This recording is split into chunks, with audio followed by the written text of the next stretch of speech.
Good afternoon, everybody. Hello there, Lisa Ware, Senior Group Leader. Very nice to see you all. And this is a rerun of last week, but I actually think it's a valuable thing that helps a lot of people because there isn't actually a training course about this. In fact, thinking about it, there is no, it's stuff that you pick up along the way. And I've almost thought about making notes about this. But anyway, this is going to be recorded so you can go back and watch it now.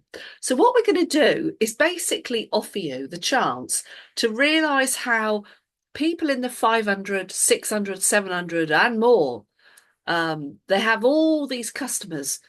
And there is something that is quite significant about how they get so many customers.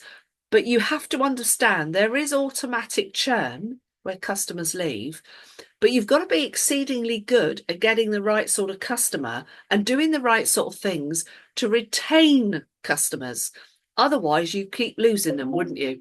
And there is a significant difference between people that just go out and constantly gather gas and electric only customers or mobile. It's almost not worth it. It really isn't. Because if you do that, you are dealing with, and I'm going to be a bit naughty what I'm going to say here, but it's the truth. You're dealing with people that are basically rate tarts. That's the terminology we use. They're people that just constantly switch all the time to whatever seems to be the very best thing on the market. And what we're looking to do is to get the right kind of customer. We all know what our demographic target is. It's what I very affectionately call silver surfers.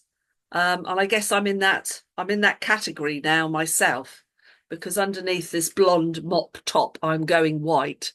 So I'm definitely in that category. And then the other one is we're targeting families, homeowners, all right, because these are the people, whether they like it or not, do spend an awful lot more money than other people, all right. And we're looking for homeowners, not because we're tenantist, because guys, I was a tenant for 10 years, all right, but it is a fact that a lot of tenants actually do move frequently. Some very sadly, through no fault of their own, they could have just 6 monthly contracts, and we don't want to be with those kind of people because yes, we might sign them up and they may retain the services when they move on, but here's where the rub is. You and I and the company has no control over who moves in to that form of property, and they've got to hope that that person answers a letter that is physically written for them to open to set up a direct debit. If not, what happens is the months go by and there is money being owed. And it's a ghastly statistic, but of all the debt that is accumulated, I have been told on good authority 97% of all the debt comes from tenants. So I think if we're after long-term incomes, then we've got to say, yeah, we've got a target market. So there's the first important thing to say. Now, what do we do if we want to really be good at this? Well, there's a lot of things we can do. Firstly, once you've got your set appointment, and I'm not going to go into all the psychology stuff, I'm just talking admin here. What do? The first thing I do is I Google map it. So I'm going to share my screen because I might physically be going somewhere. I personally still like to see people because I have learned that my energy, my authenticity definitely rubs off. And if I'm in the door, I'm on a 99.9% chance I'll sign them up. Whereas I've learned if I'm doing it through Zoom, the whole ratio goes right down. All right. Now, there's nothing much I can do about having to support with people all over the country, and that has to be done by Zoom. But I'm just telling you what I do personally. Okay, so I'm going to share my screen and show you something I've produced. Here we go.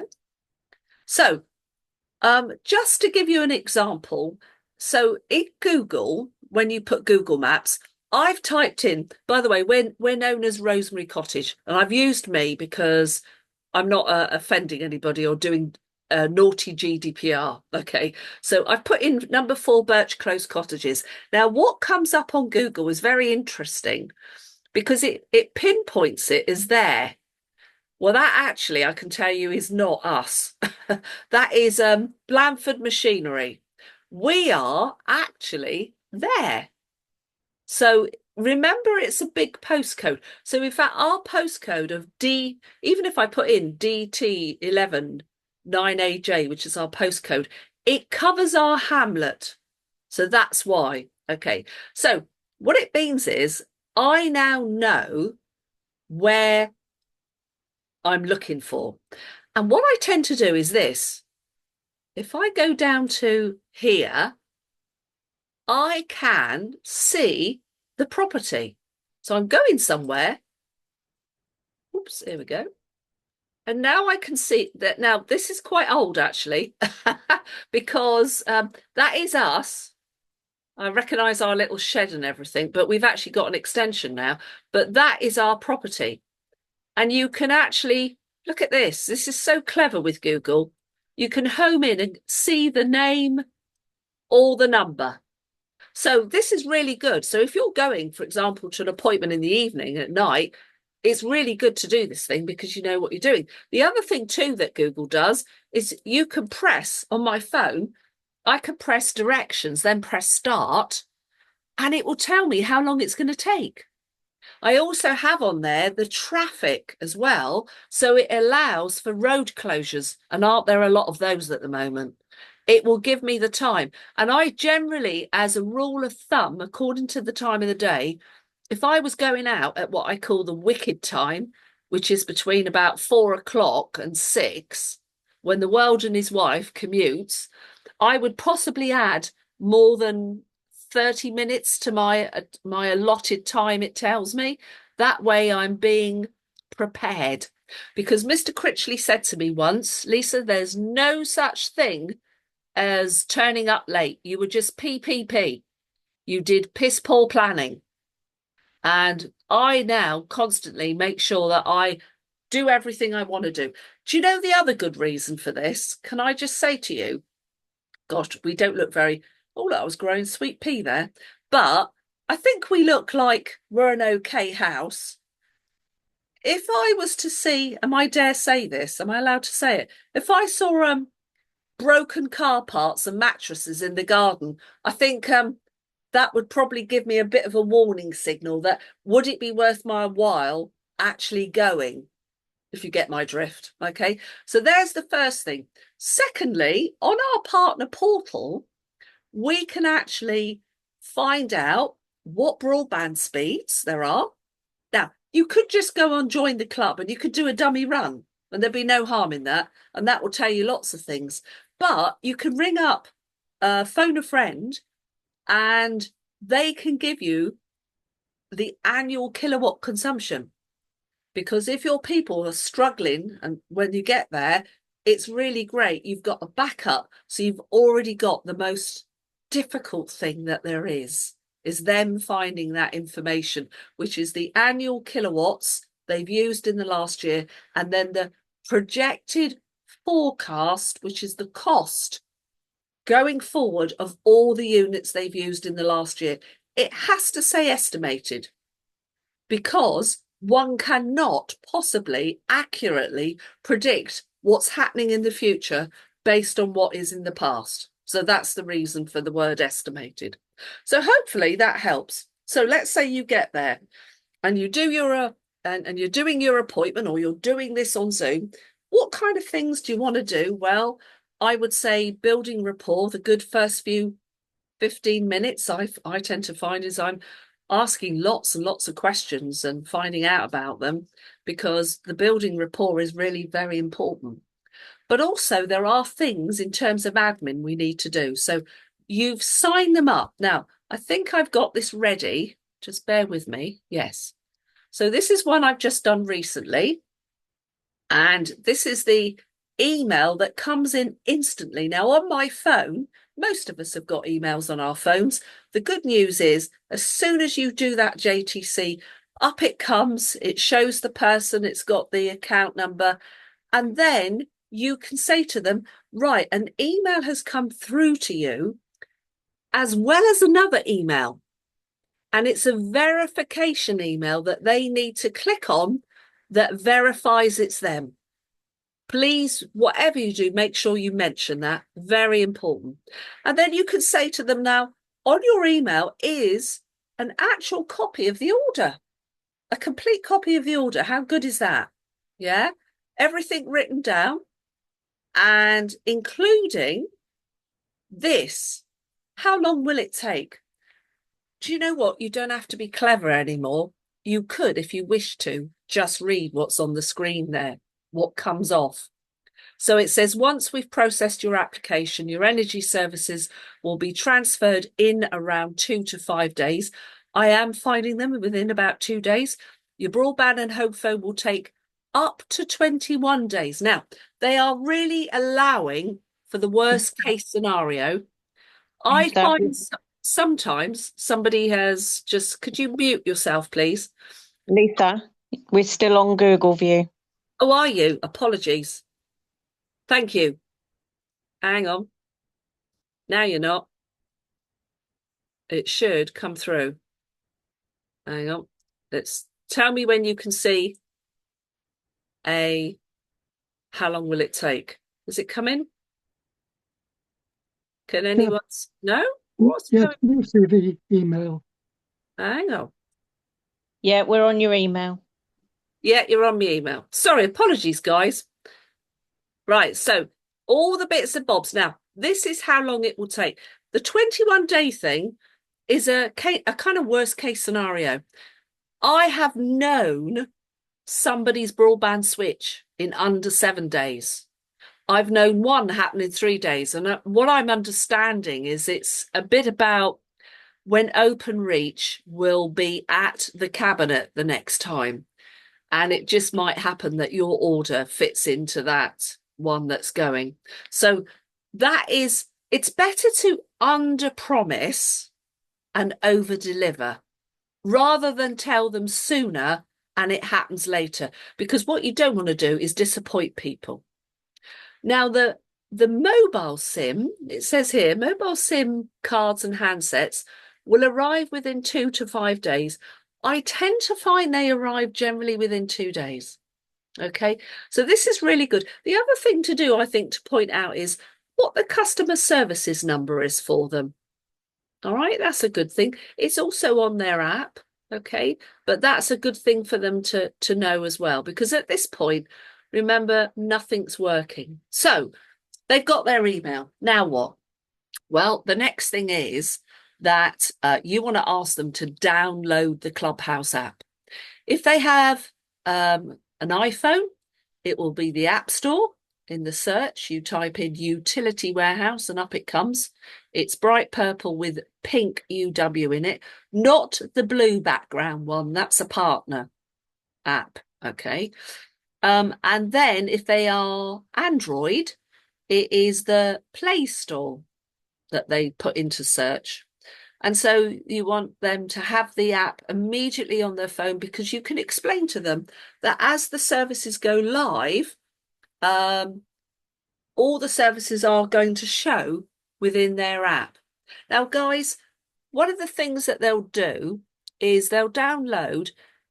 You can say to them, they may type in as the username either their email address, which they probably know very well, or they may put the account number in.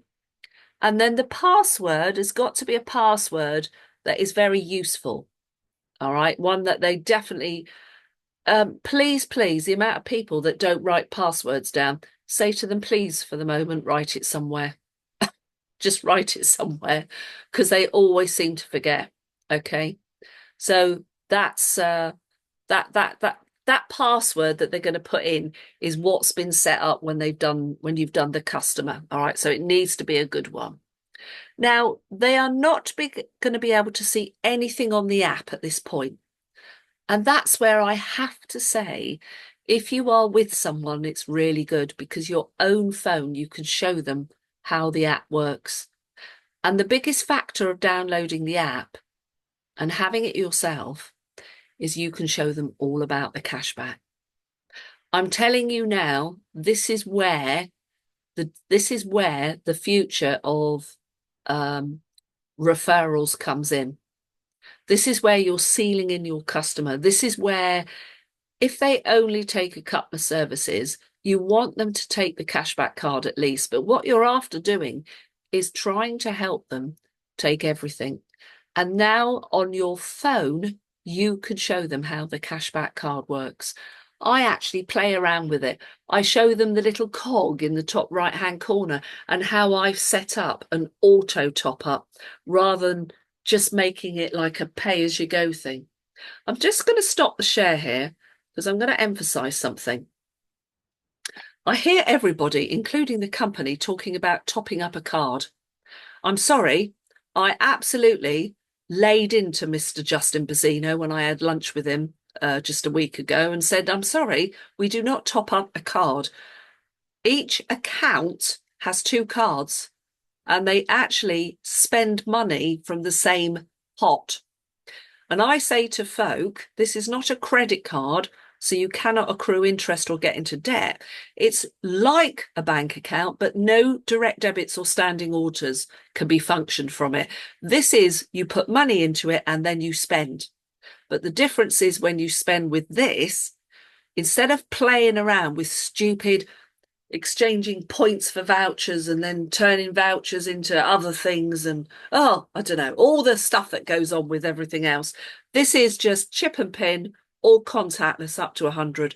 And hey presto, immediately that they spend money, the full price is paid at the till, but they will see that percentage, and this is where you've got to explain it. It comes off the cost of the services.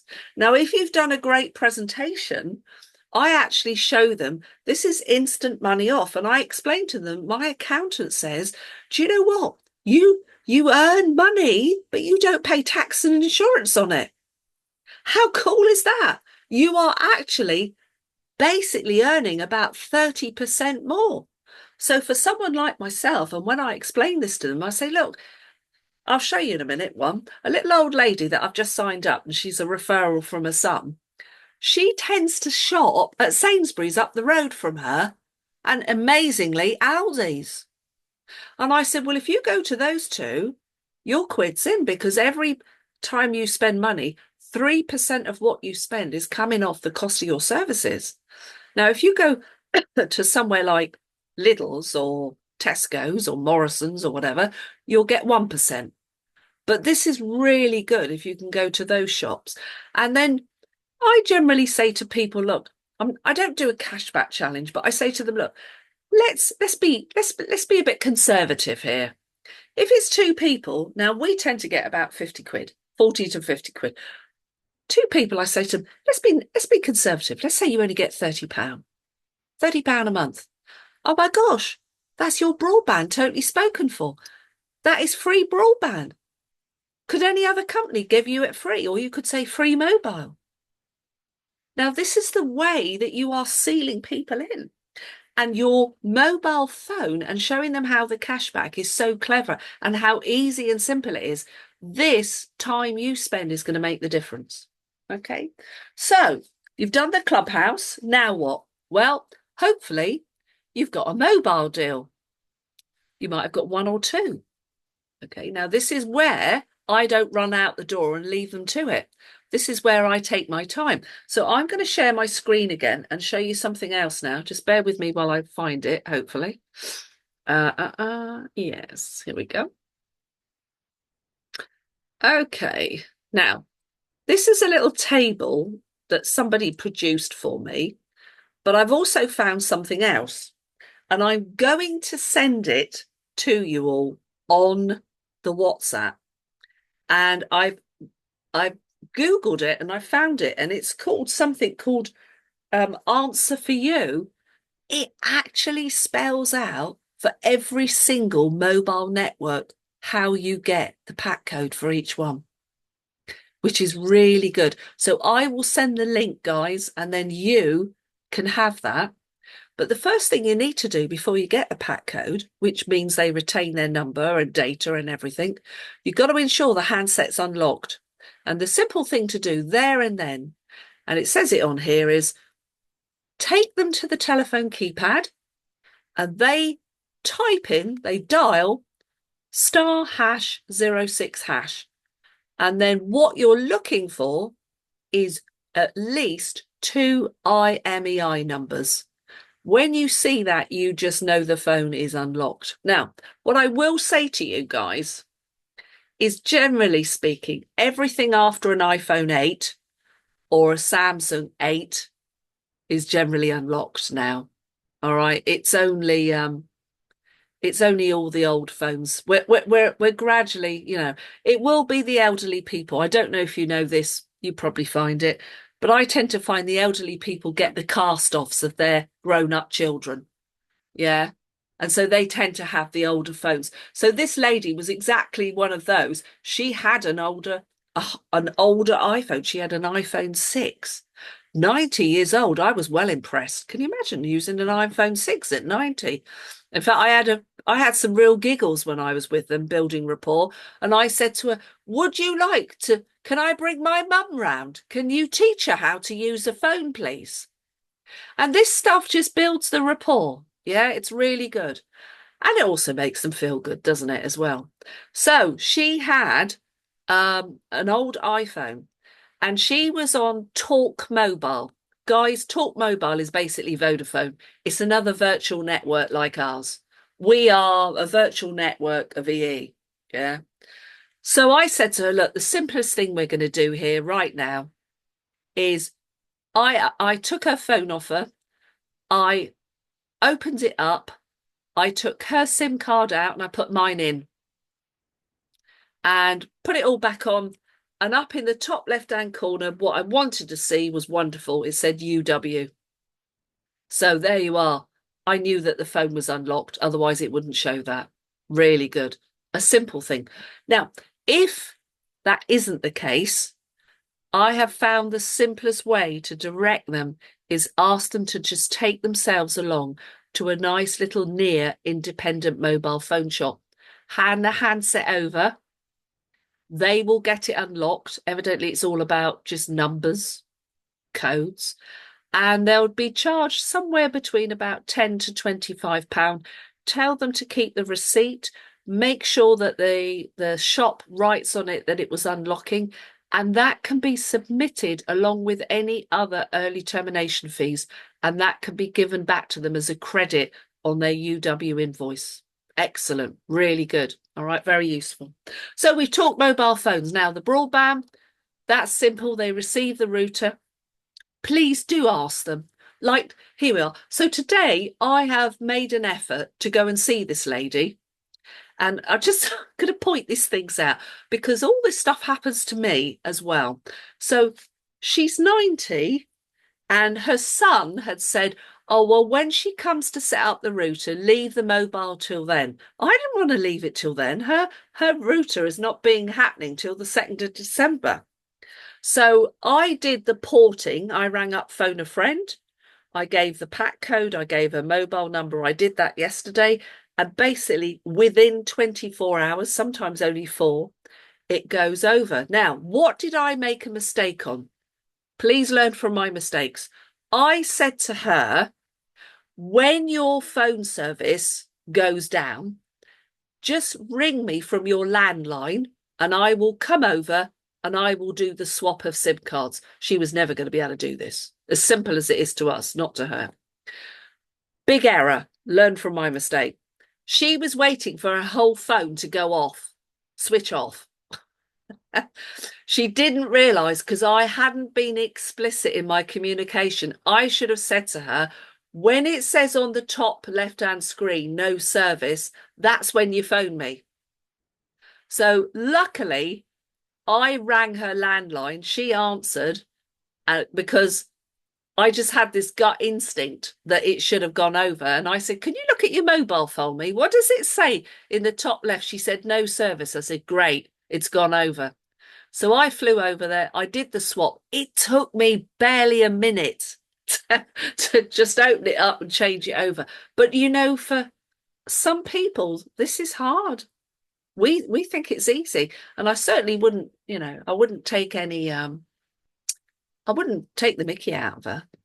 But there was another reason I went over, and I'm sure some of you are astute enough to know why. Because it was another chance to build rapport and a chance, and I got 2 referrals this morning. 2 neighbours. She said she has been talking to the neighbours about this rather lovely lady that was going to do everything for her. Now, all her neighbours are homeowners. It's one of these park homes that people buy them. Just to say to you, if you do get one of these, you'll generally find that the electricity is in with their ground rent, and it's the gas that you get, which still can make it a full service if they had 2 mobiles or whatever. But what was interesting is you've got to get something called an assignment form, and it shows that they are really the owner, because they never actually own the land that the static home is on. That's owned by someone else. And this assignment form, all I did was, when I was with them, I took a photograph of it and I submitted it up, because lo and behold, when they did the land registry search, she wasn't on there, even though she owned it. So there you are. That's another thing. I preempted it. Yeah. The other thing I do is I take photographs of the meters just in case there's anything untoward. So yes, I was with her. I did that, and I said to her about, there's £50 off your bill. I said, Joan, every time you recommend this, and I promise that I will treat them with the same courtesy and care that I have her. And I said, they will reward you and them. She said, what do they reward them with? I said, £50 off their bill, the same as you. Oh, wow, that's marvellous. She said, well, I've already spoken to. I said, what's her name and number? She said, let me just have another word. So I've got their names and numbers, but I've virtually been given the okay, and she is going to speak to them. So that was another reason why I made the trip. So what else is there? Well, we've got the phone. We've got the phone unlocked. The other thing too is a bit of customer care in things like explaining to them, as we've said, the timescales and ensuring that they understand things. Now, here we are. So she received the router, and she said to me when I was there today, so can I plug it in now? Can you get on and plug it in? I said, no, Joan, you've forgotten. I said, we can't do any of that until OpenReach do the work. It hasn't switched yet. It's the 2nd of December. And on her mobile phone, because I knew she hadn't got the hang of it, I went to her clubhouse. We went in, and I showed her on the phone where it said, and she went, oh, isn't that clever? I said, yeah, see, it's letting you know everything. To which she said, how do you know? I said, because I'm the person that they let me know as well in my customer status. Guys, you know about your customer status, don't you? Yeah. So I follow up. I don't look at it all the time. I check it every couple of days. So I then showed her that in the box was the letter that said the 2nd of December. And she went, oh, silly me. I said, no, it's okay. It's okay. Can I tell you the amount of people that actually think as soon as that box arrives, they should put it in? Please, please, please do explain to them. Now, on the day that it happens, it can be done any time between 8 in the morning and 8 at night. And I have been with a neighbour just up the road, and it literally was at 8 o'clock at night. The guy must have been down at the cabinet doing the work. Okay. So I say to them, there is absolutely no point in me coming if I'm going to Wi-Fi in their devices, which is connect the password, their devices to the router. There is no point in me coming along and doing any of this until your current service goes down. All right. Otherwise, it's a waste of time. In fact, head office would tell us that it's actually best to do it the next day. But I will say this to you. I have never met a customer yet that isn't impatient for it all to be done like then. So there's a lot of things there in terms of doing, which maybe, I don't know, who tells you to do all that stuff? Don't know. Do you just leave it to all the customer? Well, if I did that, I don't believe I would have ever got all the referrals that I've got. And also, what it's doing is I am building up, just so you can really understand my thinking here, because some of you are probably thinking, oh God, she's traveling. She's doing all this traveling. Well, I am showing the son that I have taken the due care and courtesy with his mum as I promised I would, because he's told me he's got another 2 properties he wants me to do. Yeah. And I actually very much want him as a partner.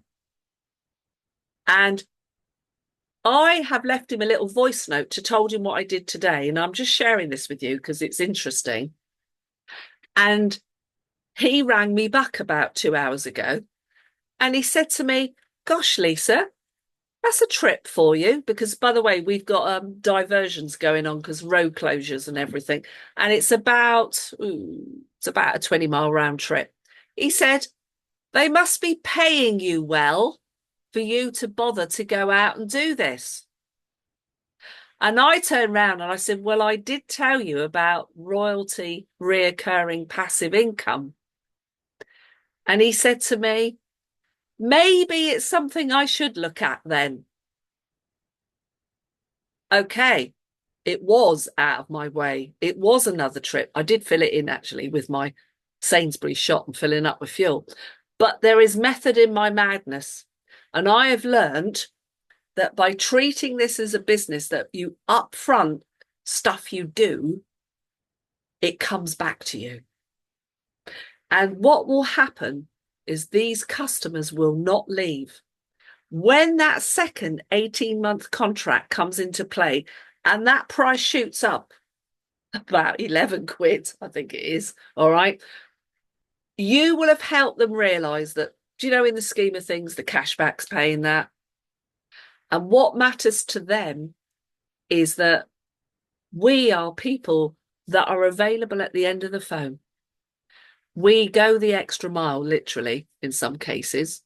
By the way, there's an awful lot of this I actually can do on Zoom. I've learned how to be really good at doing this on Zoom as well, talking people through. And I just believe that this time that you spend is absolutely vital for getting more customers, because the best customers in the world are the referral customers. They have already been sold to by the person that referred them, which could be family or friends. So I think I've given you a lot of admin about all of that. Would anybody like, as there's a lot of chat here, which I haven't. Leon Warner, SGL, 600 plus, was at the Eastleigh Buzz, and he said he gathers his 676 customers by building relationships with people. Yeah, yeah. Okay. So I'm not alone. I'm really not alone in this. Anybody got any questions? Would you like to unmute yourself if you've got a question? If not, we'll call it a wrap. Lisa, there is one thing that you did do last week that I think is quite handy to write down for people, not just for ourselves, but for our new team members, is the bill, the bit about the bill where it's so much in advance for the mobile and so much. Thank you. Thank you, Val. Thank you. Right. Yes. So, yes, I do. Thank you. I sit there and explain about the billing, because the first bill is the most expensive bill that they ever receive. And there's a good reason. I explain to them how energy works, that basically budget plan is the best thing because, as the name implies, it means they can budget. It's the whole year's usage with the prices applied, divided equally by 12 months, and that's why it's a set price. So when it's low in the summer usage, they're paying the same, but when they're really using it in the winter, they're paying the same. However, we pay for energy 1 month in arrears. So when the first bill, so let's take this lady. So I signed her up. Her first bill, it's not this month, obviously. It's going to be next month. So The energy went over 3 days ago. So when she gets that first bill, there's going to be a portion of days of this month. And this is where they get confused. They're going to go, yeah, but there's only 13 days. But I've paid all of this because it's budget plan and you pay a set amount. That's right. So they instantly accrue a bit of credit. And if you can bother to show them on your bill how that works yourself, it's really good. Now, telephony is mobiles and it's also broadband. And telephony is what we call rental. And rentals, you pay 1 month in advance. So her first bill, which is December, oh, it's a bit of a corker here. So her mobile has been done today, but actually it was a few days ago from the moment that it was dispatched. It's about a day after the dispatch. So she is paying a portion of November. She's paying the whole rental for December, but she's also paying 1 month in advance for January. Because when she gets her January bill, then it will only be 1 month in advance, February. Same for the broadband. The broadband's going over on the 2nd of December. Now, she'll have no broadband usage for November because it's the 2nd of December, but she will have, if I get this right, about 29 days because there's 31 days in December. So she'll have 29 days of broadband for December, but 1 whole month in advance for January. Then when the January bill comes, it all works it out. January is February, broadband and mobile, and it's December energy. So the first bill is the most expensive. And I would say to you, explaining that to somebody is so worthwhile. I promise you, they forget it. They forget what you tell them. However, when you get that text message or you get that phone call, and then you say to them, do you remember when I was with you, I explained about, and they go, oh, yes, silly me. Because can I tell you what they don't do? They never read the bill. All they ever look at is the first page. They don't go into the subsequent pages and look at the dates that actually tells them everything they need to know. So Val, thank you very much. For me, that's a vital thing. And you're probably thinking, oh, Lisa, do you really spend all this time doing this? Well, actually, yes, because that's how you keep fantastic customers that love UW. Because do you know what, guys? We make the difference. We absolutely are the difference. We are the unique selling point, the USP. Absolutely, we are. Paul, you've got your hand up. Would you like to unmute? Can you unmute? There you go. Yeah. Just two things. You emphasized about the customer service number in that email, but do you also, I think you probably do, but do you also say, but you've also got me if you've got any issues? Yeah. Yeah. I showed So them the customer services number, and don't get me wrong, there are many people do not want to do what I do. But then I would say to you, my churn is really low. And you don't keep customers for 20 plus years by just nipping in the door and nipping out the door. I promise you. Yeah. okay, the other question, Lisa, um,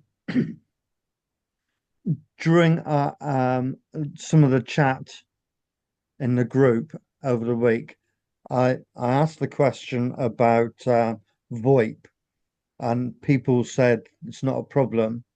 I got told by head office because I've only just gone over to full fiber. I got told by head office we're not supporting VoIP at the moment. Okay. Can I just say, Paul, I'm ever so glad you brought that up.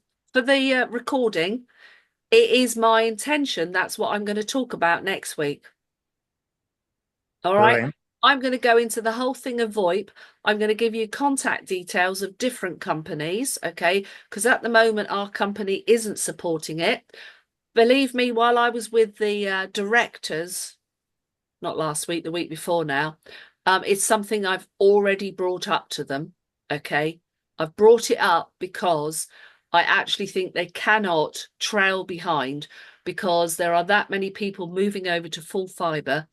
And there are so many people want to keep their landline number and they don't actually even understand what they've got when they switch it to VoIP. They have no idea. So I'm going to explain it all. This is the woman that doesn't understand VoIP, but I've made it my business to understand it.